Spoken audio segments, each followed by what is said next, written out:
This is London calling. As chairman of the British Broadcasting Company, and on the occasion of the opening of our new London studio, notwithstanding the political differences, Good evening, the headlines are trying once again to appeal to the public. But you know, it's exactly the BBC is the most vital, important, accessible cultural institution in the land, bar none, possibly in the world. The BBC was born almost a century ago, in 1922. Just count the firsts. The world's first public broadcaster, first national radio service, first state-backed television provider. The BBC wrote the book, supplied the model, for the networks that have sprung up across continents, including the one you're watching now. It's probably the highest quality, independent, balanced news and documentary coverage of any broadcasting organisation ever. Welcome to Questions. The network's mission: to inform, educate and entertain. A service for the people, funded by the people. That funding is the BBC's strength and its Achilles heel. The UK government controls the purse strings, which puts the BBC's domestic arm on a collision course with the politicians it covers, like the current Prime Minister, Boris Johnson, who is out to get it. You must never underestimate the malice of a Prime Minister who wants to destroy, or at least reduce the power of the BBC. The concept of public service broadcasting. If the government has it in for the BBC, my advice is always watch out, BBC. The enemy's on manoeuvres.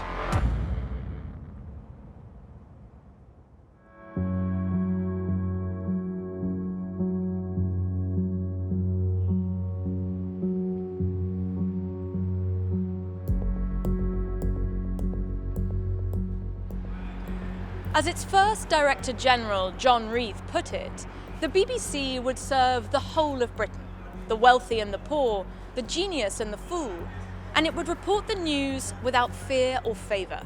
Mission statements are much easier to write than fulfil, and it didn't take long for a conflict to surface between the BBC's dependence on the government and its journalistic need to be independent from it. The BBC's news and current affairs output here in the UK is at the heart of that conflict, one that has, at various points in the network's history, threatened its very existence.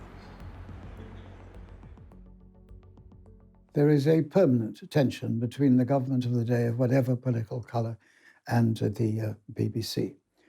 I've put it this way, that the BBC is independent of government pressure until such time as it is not. Reports from every part of the country today reveal that the general strike, which began at midnight, has caused an almost complete industrial paralysis. 1926. Millions of workers take to the streets in a general strike, called in support of Britain's coal miners.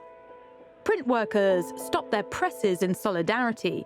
That left the BBC, less than 4 years old, as the country's only national news source, one the Conservative Prime Minister, Stanley Baldwin, wanted on his side.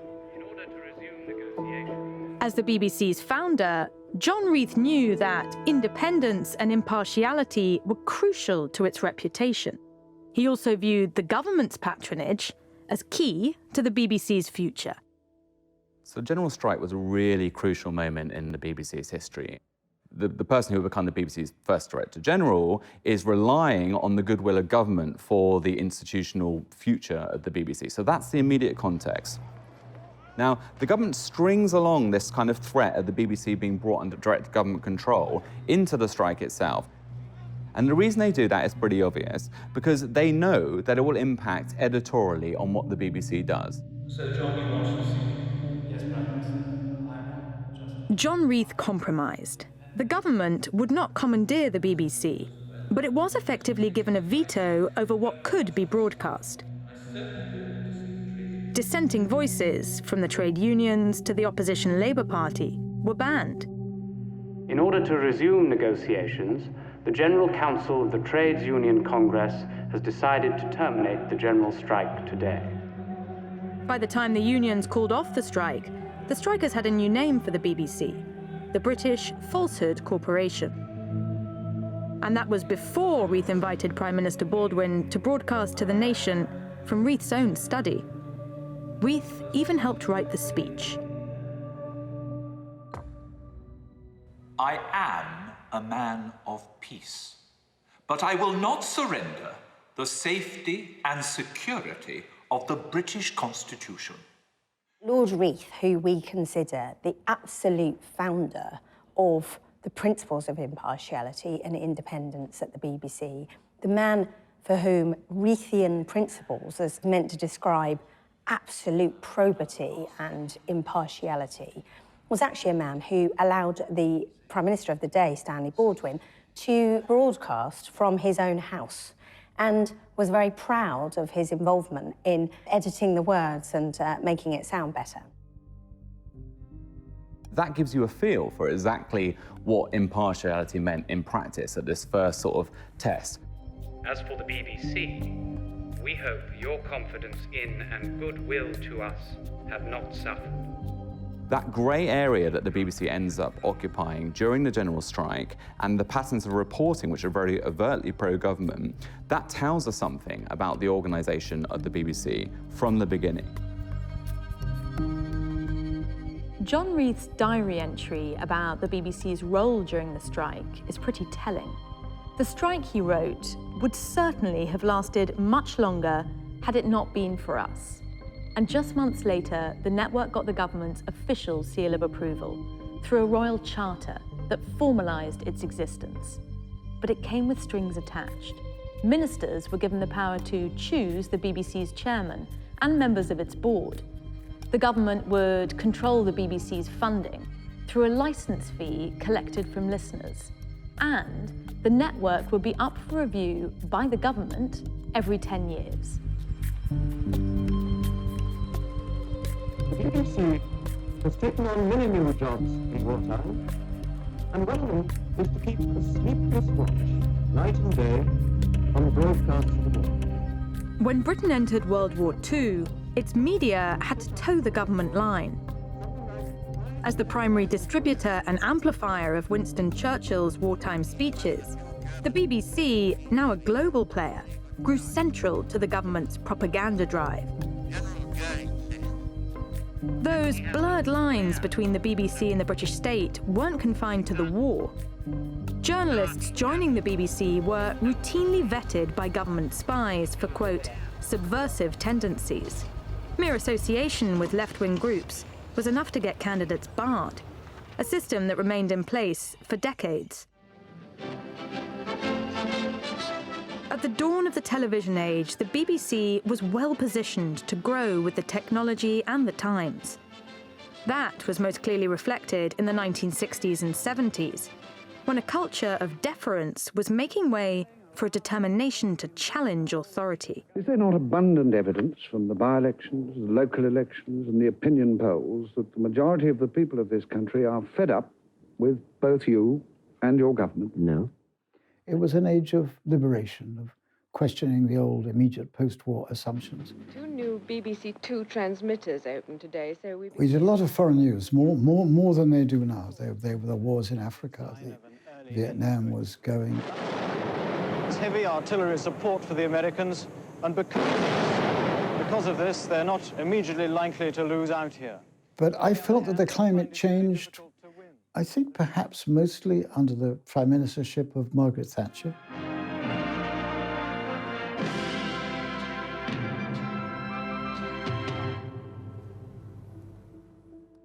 Good evening. Well, it looks like being one of the most exciting election nights ever, with the possibility of a very close result and the prospect of Britain having its first woman prime minister at the end of the night.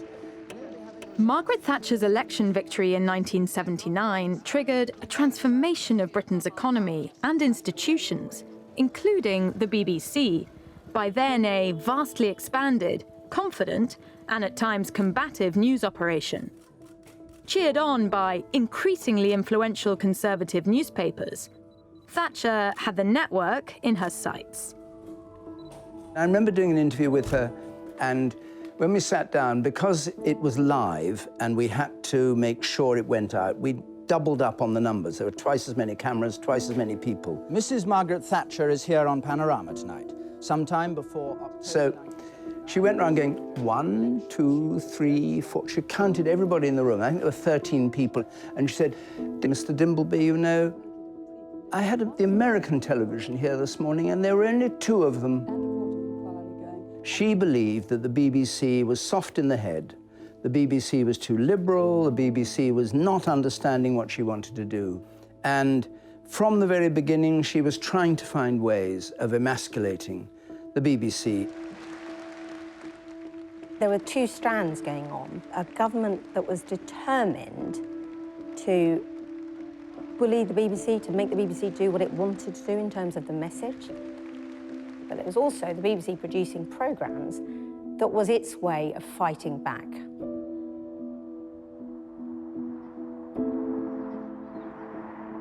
The politicians and programme makers soon came into conflict. Critical documentaries on topics ranging from Britain's intelligence agencies to the Falklands War were attacked, censored, sometimes shelved. But no issue was as contentious as the troubles in Northern Ireland, where British troops were 10 years into fighting an insurgency by the Irish Republican Army. The IRA waged a brutal bombing campaign, while British forces committed atrocities of their own. And the pressure on BBC journalists covering that story, from politicians, from locals, from their own bosses, was unrelenting. The Northern Ireland dimension is crucial because the pressures we were under were extreme. I now, looking back on it, realize that there was censorship, but a lot of it was self-censorship.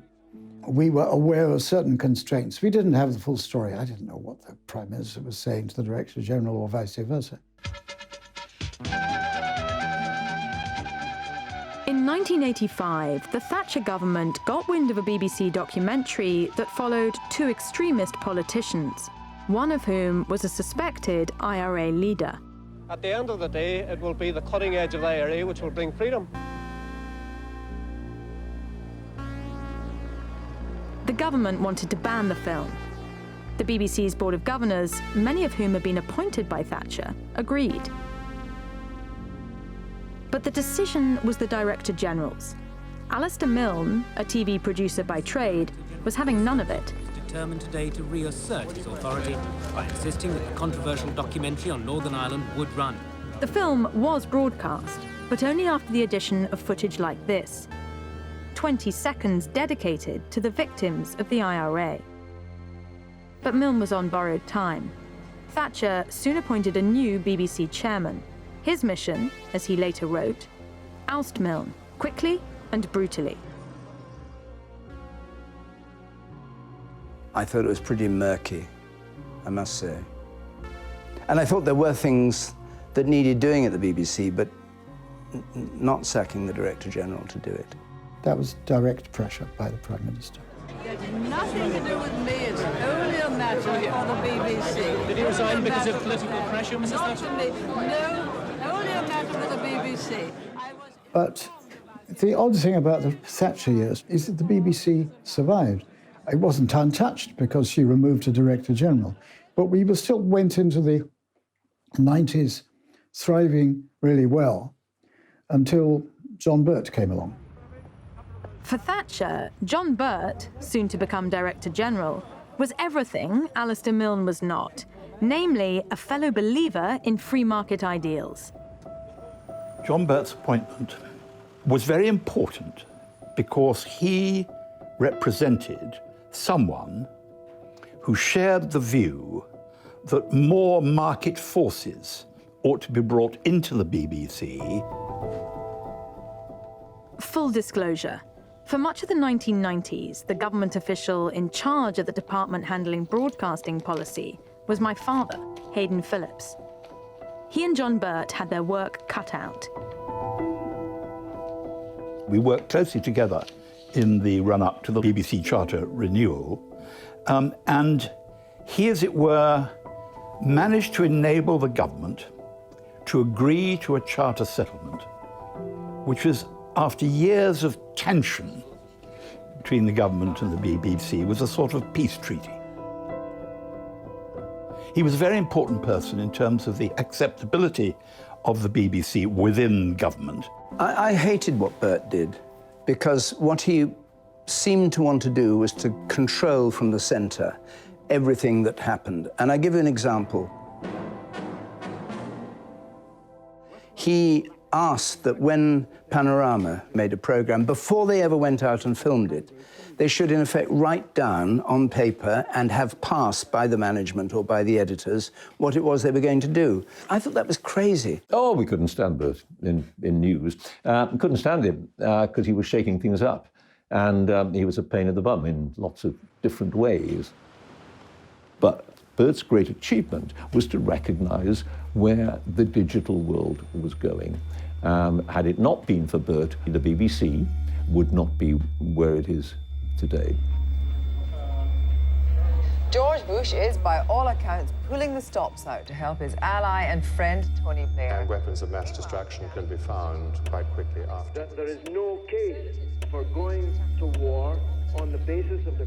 The first Director General of the 21st century, Greg Dyke, was a controversial appointment. Greg Dyke was all smiles this morning when he heard he'd got broadcasting's top job. As a former donor to the party in power, New Labour, Dyke was Prime Minister Tony Blair's favoured candidate. But he was no pushover. By 2003, that rosy relationship had morphed into another confrontation between the BBC and a government at war. Tony Blair, as the Prime Minister, wrote to me just before the war started to say he thought that our reporting of the run-up to Iraq had been unfair. So I wrote a pretty aggressive letter back saying, look, I'm sorry, but you've got thousands and thousands of people on the streets protesting against you. Half your party are going to vote against you. Your whole future is in doubt. In those circumstances, you can't be the judge of impartiality. You've got to leave it to us. Baghdad tonight, under heavy bombardment, on the day the war started. The invasion of Iraq was Britain's largest military operation since World War II, one that lacked international legal authority. While the majority of the British press supported the war, the BBC's mandate was to be impartial. Not that that was always obvious. He said that they would be able to take Baghdad without a bloodbath. He has been proved conclusively right. When coalition troops captured Baghdad in April 2003, some BBC News reports sounded similar to the spin coming out of the Blair government. And it would be entirely ungracious, even for his critics, not to acknowledge that tonight he stands as a larger man and a stronger Prime Minister as a result. I was really frustrated by the way we were covering the Iraq War. We'd become a government mouthpiece. There were specific voices who were not allowed. Tariq Ali was one of them. I remember saying to my editor, when are you going to allow anti-war protesters onto this programme? And he said, well, we have to let the parliamentary opposition do its job first. Meanwhile, outside, there's 2 million people on the streets of London. None of them ever being reflected properly in the programme. I rather doubt that News and Newsnight and those people deliberately withheld opponents of the war. Do you think they did enough to scrutinise the case for war? All I know is that from the moment from 9/11 onwards, on the programme I was doing, Question Time, we had a wide range of views, both for and against. I'm just going to go and have a look. I've got a folder with all the Question Time stuff, so just pause a second and I'll get it. Michael Moore. Was Michael Moore in favour of the war? I rather doubt it. Here we are, September the 26th, 2002, Tariq Ali. You see? So he certainly wasn't banned. Some BBC journalists directly challenged the official line, which led to trouble. Defence reporter Andrew Gilligan was investigating the Blair government's dubious claims of Iraqi weapons of mass destruction, claims that formed the case against Saddam Hussein's regime. That he has existing and active military plans for the use of chemical and biological weapons, which could be activated within 45 minutes. Gilligan had been briefed by a government weapons inspector and concluded that Downing Street had, quote, sexed up its case for war. He took his story onto BBC Radio 4. Our defence correspondent is Andrew Gilligan. Yes, I did the first interview with Gilligan. Downing Street, our source says, ordered a week before publication, ordered it to be sexed up, to be made more exciting. He didn't get everything right, but he got the heart of it right. That's to say that effectively we'd been lied to. And the world went mad. Before Gilligan cleared his throat pretty much at the end of the interview, number 10 was phoning the BBC, demanding a right of reply, demanding that we retract everything Gilligan had said, which of course we didn't do.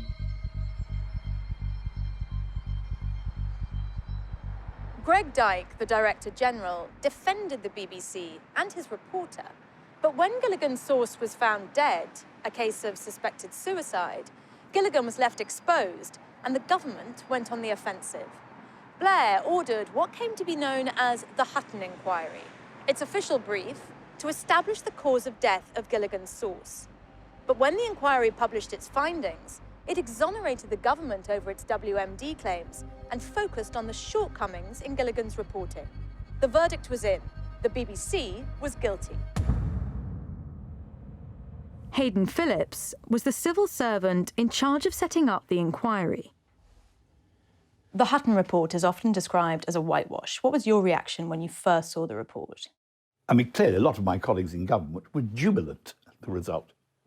I think the BBC had a lot to answer for in the way they handled something which was quite difficult for them, but they sort of dug themselves into a trench and wouldn't move. I'm not saying that the BBC were innocent and the government was guilty, but I was genuinely surprised by the decisiveness in which he pinned blame on the BBC and nobody else. The chairman of the BBC resigned, I thought wrongly and told him wrongly. And the following day, the governors of the BBC got rid of me. So you would say that you were pushed? Oh, I was pushed, there was no doubt. The governors of the BBC lost their bottle. Like Alistair Milne almost 2 decades earlier, Dyke paid the price for defending the BBC's independence. The new government-approved management struck a more compliant tone. We must now study the Hutton report carefully, learn appropriate lessons, and implement relevant measures. There were, in the wake of the departure of the chair and the Director General, attempts to, once again, introduce risk-averse editorial controls over controversial issues at the BBC. So we see the same pattern in place, risk-averse culture disseminating through the organisation as a result of an overt conflict with the government. This, for me, was an important turning point. When I talk to older and more senior people, they date that management seizure of power away from journalism much earlier, sometimes in the 1990s under John Birt. But by the time you've had this defeat by the government over the Hutton report, it was that level of management control on steroids. Impartiality became really the excuse for an ideologically driven safety and refusal to challenge those in power. I personally didn't change anything, quite literally anything about the way I operated. And none of the editors. I think, well, maybe I should qualify that a little. Some of the editors with whom I worked were maybe a bit more cautious than they otherwise might have been. I think that was inevitable given the huge pressures that they were under, enormous pressures. The next stop will be Media City, UK. Since the turn of the century, the BBC has tried to move with the times through diversity drives, streaming services, as well as physically branching out of London. But with its own 100th birthday just 2 years away, its future is by no means assured. Like many other state-backed broadcasters around the world, over the past decade, the BBC has been under constant pressure from right-wing governments. And just like those other networks, it's endured wave after wave of cuts to its journalists, programmes and channels. To top it off, the BBC is now confronted with a Conservative Prime Minister who came into office with his own broadcast agenda. Good evening and welcome to the BBC News at 6 from Downing Street, where Boris Johnson has promised to repay the trust of voters after leading the Conservatives to an extraordinary election victory. Last December, one day after his election victory, Boris Johnson led a government boycott against flagship BBC programmes. Within weeks, his aides were briefing journalists of their plan to, quote, whack the BBC by abolishing TV licences, its main source of income. As it turned out, it was the government that was about to get whacked. The UK government's Emergency Cobra Committee met this afternoon to discuss coronavirus. The BBC reminded the country of what it had to offer, what citizens were paying for, supplying vital services to a population under lockdown, from home health... you know what? I feel so good. How do you feel this morning? Great. Remember, start the day right. ...to homeschooling. Hello, I'm Karim, and this is Bite Size Daily. Its audience tripled, and keener than ever to reach British eyes and ears, Johnson was back on the BBC. Working together, tackling the disease, using the social distancing measures, following advice, collectively. Whether the pandemic has forced Johnson to change course, or whether it's just delayed the inevitable, is far too early to say. At the heart of this uncertainty is the BBC's journalism. If an increasingly cautious BBC can still speak truth to power and hold its government paymasters to account, unenviable challenges for the BBC's new Director General. Okay, lovely. Morning, folks. Tim Davie is a BBC insider, but one with commercialising instincts and a background in Conservative politics. Compared with the lofty ambitions of his predecessors, Davie's mission is a modest one: keep the BBC's enemies at bay. It's been a really troublesome time, and my job has to be get a simple organisation in place that can deliver the trusted journalism you're talking about. Broadcasting has come to stay. Almost 100 years after the BBC's birth, John Reith's dream of a broadcaster that would inform, educate and entertain the nation has been realised several times over. We need a continuance of your support. Please let us have it. And be assured, we are out to do our very best for you. But Reith's ideal of a truly independent BBC has been far harder to deliver. The tension it created with its government sponsors has, at times of crisis, looked more like a contradiction. One that, as the BBC heads towards its second century, looks no closer to being resolved. We're going to lose a lot. Not just if we lose the BBC, but if we lose what it's still capable of doing. For those of us who kind of have this love-hate relationship with it. I mean, I love the fact that it exists. I hate some of the things it does. We must all be concerned about that. But we've already lost a lot because we've lost a lot of independence and a lot of desire to pursue truth above the goal of impartiality. BBC is that it's that steady source of info. They seem to be very biased in all their cases. On balance, if I had to choose, I would choose the Beeb. How might we change this institution? Get rid of any political control over the BBC. You get rid of the government's ability to set the rate of the licence fee. You get rid of the government's ability to periodically review the charter. You get rid of the powers of appointment. So you need to think of ways of making the BBC genuinely independent and responsive to audiences and not to elites, to actually become a public service. That it's funded by people, and I think to risk that would be a great loss. I think it's something that we pay for and don't really reap the benefits for. Well, I couldn't imagine watching television and not being able to see the BBC.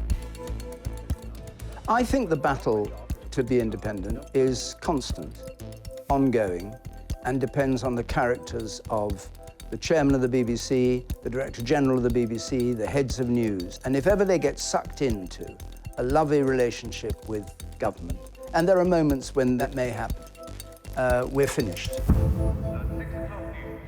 BBC with chairman of the British Broadcasting